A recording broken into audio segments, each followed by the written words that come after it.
शेतकरी मित्रांनो, ऊसाचं फुटव्यांचं गणित ज्या शेतकऱ्याला जमलं त्याच शेतकऱ्याला बाकीचं गणित जमली, हे मी कायम सांगतो.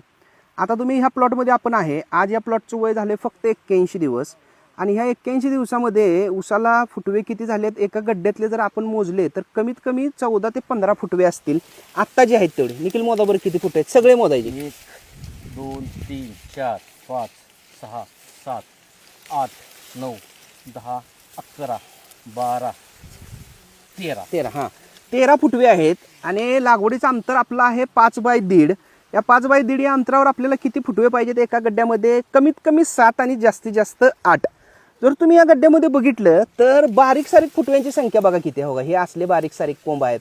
तर हे कोंब ठेवून काय उपयोग आहे? काय नाही, हे कोंब मरूनच जातात. आपल्याला फिट्ट म्हणजे चांगले ऊस 7 ते 8च ठेवायचे आहेत, बाकीचे सगळे काढायचे आहेत. आता आपण विरळणीचं काम कसं करतो बघा. बाळ बांधणी आणि मोठ्या बांधणीच्या मध्ये आता ह्या प्लॉटला पावसामुळे बाळ बांधणी करायला जमले नाही. आपण आता ही जी मोठी बांधणीच डायरेक्ट करणार आहे आणि आता बारीक सारीक आपण हे कोंब काढून घ्याले. आपल्याला या गड्ड्यामध्ये चांगले ऊस एकदम जे आहेत तर तेच फक्त 7 ते 8 ऊस आपण ह्याच्यामध्ये ठेवणार आहोत. आता बघा 2 3 4 1 2 3 4 5 पाच, 6 7 7 आणि 8 बघा हे 8 ऊस बरोबर राहिले. हे असे 8 ऊस आणि आज 82 दिवसामध्ये ऊस बघितला तर 2 कांड्यावर इथं तुमचा आलेला आहे.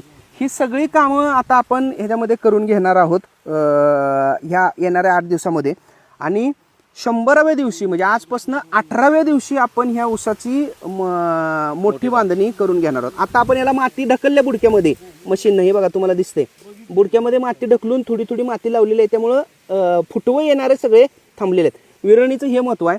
जर आपण आता अशा पद्धतीने विरळणी केली आणि हे बारके सारखे असले कोंब जर काढले तर ह्या सगळ्या ऊसांना चांगल्या प्रकारे सपोर्ट आपल्याला लागायला मदत होते. धन्यवाद.